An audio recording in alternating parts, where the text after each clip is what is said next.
Grabe itong mga pwedeng mangyari. Itong, ano ba yan? Third quarter? O tama, third quarter na yata yung July, di ba? July, August, September. Third quarter ng taon. At sa mga susunod pang panahon. Kaya grabe, alam niyo kung bakit? Dalawang Duterte, mag-amang Duterte, ang parehong sasailalim sa trial. Si Vice President Sara Duterte sasailalim sa impeachment trial na magsisimula. Officially ang trial ay sa July, kahit magre-resume ng June ang Senado after ng mahabang recess. July mag-i-start ang trial at pwedeng umabot yan ng 2 o 3 buwan. Ano yun? August, July, di ba? August, September, October. Yan ang paring pinakamatagal na trial ni Sara sa impeachment. Kaugnay sa confidential fund, sa article of impeachment, graft in corruption, pagmumura, pagbabanta sa buhay ng Pangulo, First Lady at Speaker of the House. 7 article of impeachment yung tatalakayin. Okay? At ang pangalawa ay itong nagsimula na pre-trial at by September ay officially magsisimula ang trial sa crime against humanity laban kay dating Pangulong Rodrigo Duterte, ang ama ni Sara. So ayan, okay, kung aabutin ng October, September, October, August, September, October ang trial sa impeachment kay Sara, tapos September trial naman, officially trial na, unang trial, kasi pre-trial lang yung nakaraan kay Duterte. So mag-ama na parehong isasalang. Ito kay Sara, maaaring 3 buwan, matagal na yun, 2 buwan, pwedeng matapos na eh.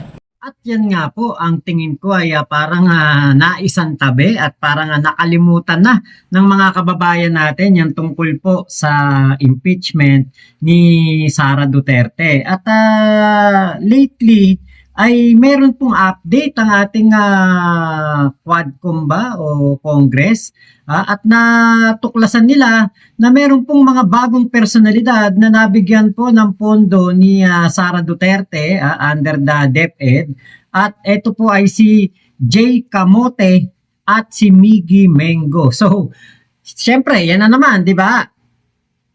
May mga pangalan na naman na lumutang. Syempre, hahanapin yan sa PSA. Wala. Syempre, pag tinignan yung birth certificate, marriage certificate, death certificate, wala.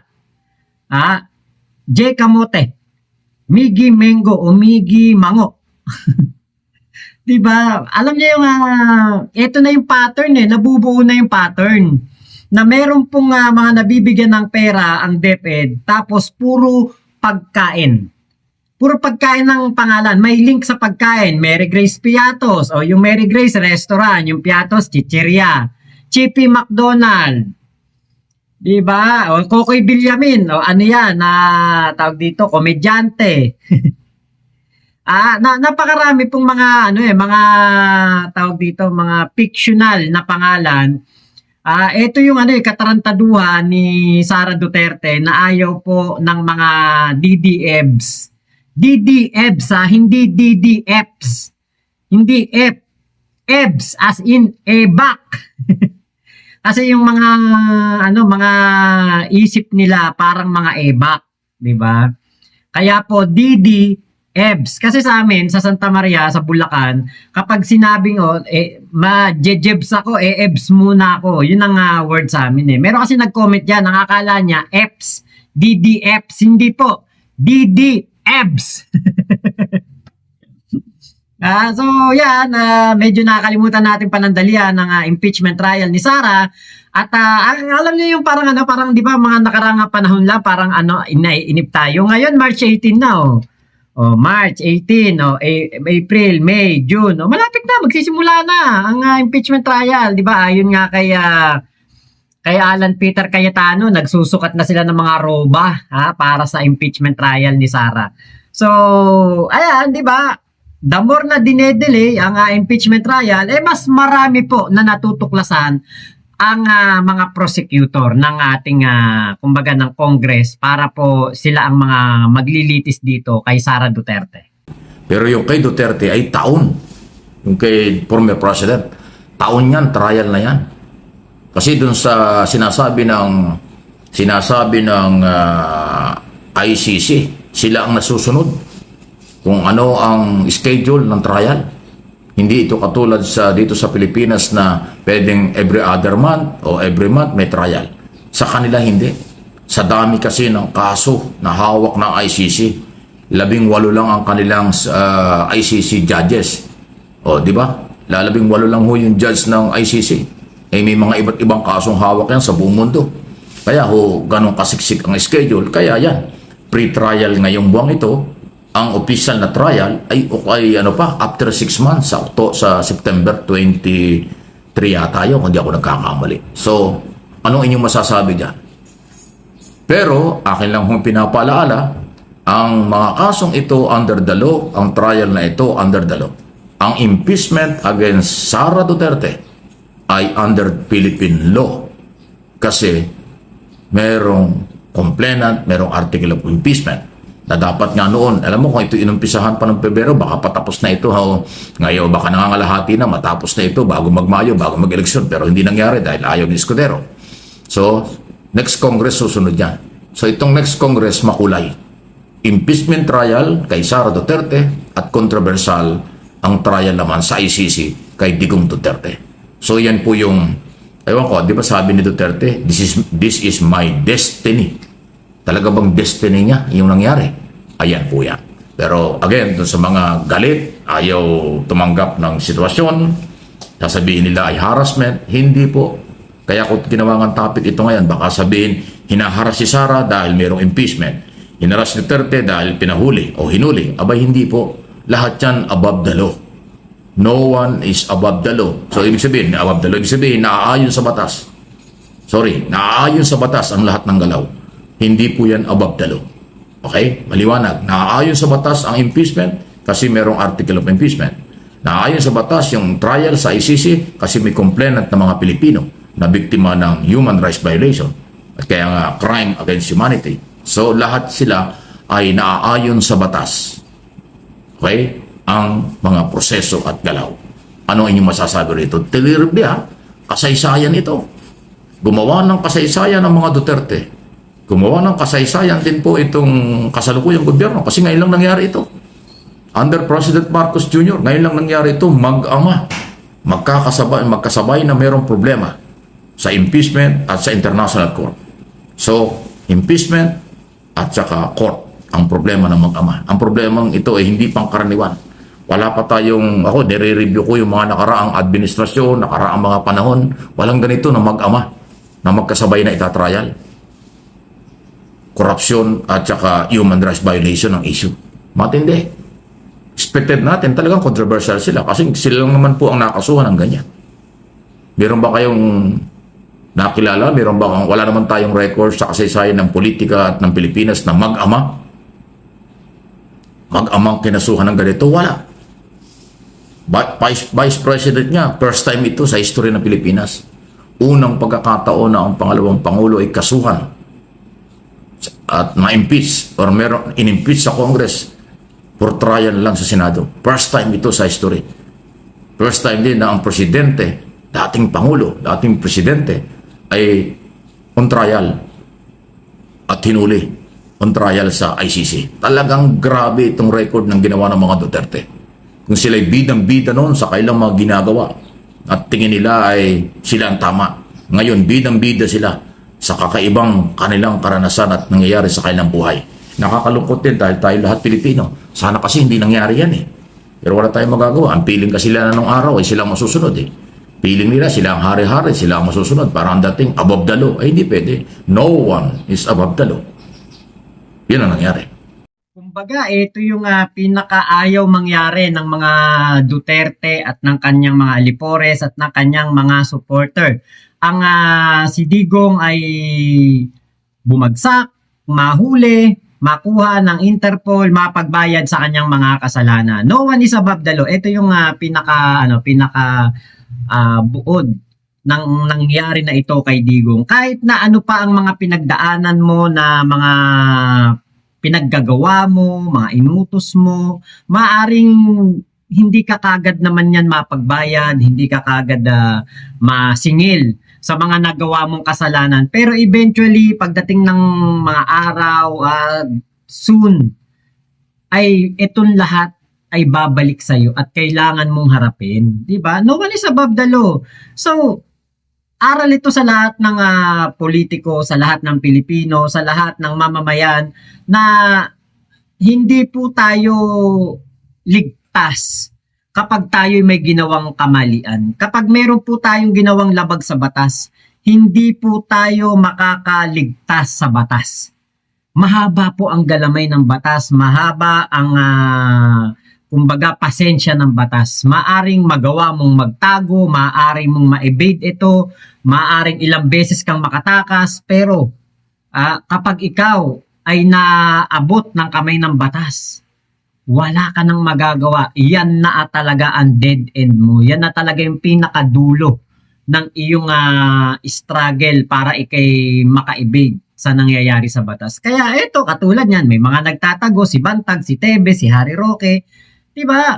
Maaring na-evade nila ang batas, maaring nakakapagtago sila, hindi sila nahuhuli, pero darating ang araw na maaring talagang may mga pagkakataon na magugulat na lang tayo, binabalita na sa mga mainstream media na si Tebe, si Bantag o si Harry Roque ay mahuhuli. Kasi si Digo nga, di ba, nahuli? O, di what more pa kaya sila? So, sino may kasalanan? Taong bayan? No. Sino may kasalanan ng gobyerno? No. Sila ang may pagkukulang. Alam nila ang kanilang ginawa. Alam nila ang kapangyarihan temporary lang. Alam nila na ang pera ng bayan ay mahalaga na hindi dapat ginagamit ng kung ano-ano. Dapat pinapangalagaan. Alam nila ang buhay ay napakahalaga. Ang buhay ay isa lang, na kahit na anong lahi, ano ang kasarian, isa lang ang buhay. Dapat pinapangalagaan niya ng Estado. Pero sa nakaraang gobyerno, ang Estado ang pinagbintangan. Ang Estado ang gumawa ng paglabag sa karapatang pantao dahil buhay na buhay ang mga kamag-anak ng biktima. 20 to 30,000 na buhay ang nawala. Sino ang may kagagawan? Gobyerno ngayon? No, no. Ang taong bayan? No. Sila yan. Inuusig lang sila. Kasi ang pananagutan, kailanman, ay darating yan. Hindi pwedeng lahat ng pagkakataon ay sayo. Hindi lahat ng pagkakataon kayo ang tama. Kapag meron komplena, merong kayong nasagasaan, yun ang babalik at babalik. At may karapatan silang maghanap ng katarungan tulad ng mga biktima ng tukang ni Duterte. Tulad ng mga Pilipinong may-ari ng pera na hindi may paliwanag kung saan ginamit ni Sara Duterte. Tulad din ng mga Marcos loyalists, Marcos supporters, silent majority na nagmamahal sa gobyernong ito na maghanap ng katarungan at panagutin si Sara Duterte sa kanyang pagbabanta at nagutos sa assassin sa pagbabanta ng buhay sa buhay ni Pangulong Marcos, First Lady at Speaker of the House, at yung kanakapaloob sa kabuuan ng 7 Article of Impeachment. So ano inyong masasabi yan? Mag-amang Duterte, magkasabay na isasalang sa trial. Please like and share ang video. Napakarami pong dito, mga first time, napakaraming mga record ang magagawa dito ni Digong at ni Sara Duterte. Si Sara Duterte ang kauna-unahang vice-presidente na na-impeach, kauna-unahang vice-presidente na hindi umattend sa SONA ng kanyang pangulo, kauna-unahang vice-presidente na habang nasa labas ng bansa ang kanyang pangulo at siya ang caretaker ay pumunta siya sa rally na kung saan ay pinapababa ang ating presidente. Maraming first kaya Sara Duterte. Hindi ko na lang matandaan yung iba. Dito naman kaya Digong ay kauna-unahang presidente ng bansa na nahuli ng ICC, Interpol, at kauna-unahang Southeast Asian leader na nadala sa Interpol. At talagang si Digong, kumbaga yung sa kasaysayan ng ating mga kababayan, ngayon po ay makakakuha for the first time na nagkaroon po ng mga kaso ng EJK, ngayon po mapagbabayad na yung pinaka-author, pinaka-salarin at pinaka-may utak ng nangyaring hindi maganda sa EJK. So, maraming first, maraming record na magagawa ang mga pamilya Duterte. 'Di ba? So ito po talagang ang pinakabuod lang nito, ang aral po dito, huwag kang malunod sa kapangyarihan. Kung nung mga panahon ni Digong kasi napansin natin, 'di ba? Kahit Panginoon talagang grabe kung kanyang yurakan, grabe talaga kung kanyang pagsalitaan. Nakikita ko ang mga video ngayon lumalabas, pati si Adam at Eva, yung pinagsabihan niya ng who is this stupid God, 'di ba? Nako, Diyos ko, ako talagang sabi ko, eto na yung tadhana na. Tinapik na ng langit si Digong. Maaring late na pero 'di ba? Ipaparamdam talaga sa iyo na hindi ikaw ang makapangyarihan. Maaring bigyan ka panandalian ng kapirasong kapangyarihan pero huwag mo yang aabusuhin dahil kapag inabuso mo at nagmataas ka pa sa amang lumikha, naku, talagang darating ang araw na ikaw naman ang ipapako. Hindi man sa krus pero ikay ipapako sa mga kasalanan na iyong nagawa, sa iyong pagiging palalo, sa iyong pagiging masama at sa iyong pagiging hambugero, mapagmataas, mapagmalaki, mapangmaliit. 'Di ba? So, yun po talaga yung nangyari.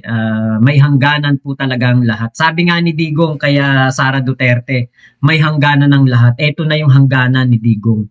Nakikita na natin ang kanyang pagbagsak, paglubog, ang kanyang talagang mga natitirang buhay ay nakikita na natin na doon niya gugugulin sa ICC. Dahil sa bagal ng proseso, kung mas mabagal ang batas dito sa Pilipinas, mas mabagal ang ICC. Biruin nyo ganun lang, simpleng usapan lang, unang pagharap ni Digong, o susunod na hearing, 'di ba? 6 months ang pagitan.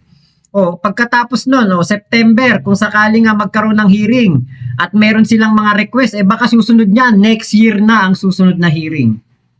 'Di ba? Ganun po kabagal ang ICC. Kaya yung sinabi ni Attorney Conti na maaaring tumagal ang hearing ng kaso ni Digong sa ICC ng hanggang 8 taon, naku po, napakatagal. 90 anyos na si Digong, magno-90 na. Kapag natapos ang hearing niya, tapos hindi pa natin alam kung siya makonvict o hindi makonvict, 'di ba? Kung makonvict siya, 30 years. Kung hindi naman siya makonvict, baka iuwi siya dito sa Pilipinas at 'di ba? Dito na siya titira ulit. Happy ang mga DDEBs, 'di ba? Kaya lang mukhang malabo 'yun sa tindi po ng mga ebidensya na nakalap ng ICC, sa mga pinresinta na ebidensya ng mga EJK victims. At lahat po 'yan ay naging kumbaga posible dahil po sa pagsisikap ni dating Senador Antonio Trillanes III. Deport ba? At si Laila de Lima.